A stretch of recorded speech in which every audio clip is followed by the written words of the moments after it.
In an age dominated by artificial intelligence, it's easy for us to forget the unique qualities human beings bring to the workplace. Companies are fast realizing that certain roles, where empathy, creativity, and critical thinking hold sway, cannot be wholly automated. Therapists who understands the nuances of human emotions, the teacher cornering unconventional paths for learning, or artists bringing forth unbridled creativity, advocate the essentiality of human element at work.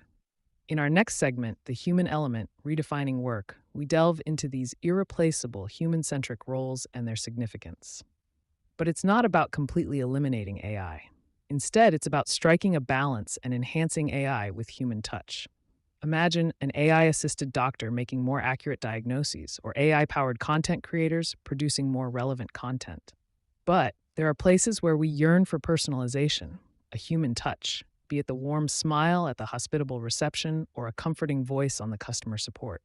It's in our hands to regulate AI usage and ensure we aren't rendered obsolete. By investing in human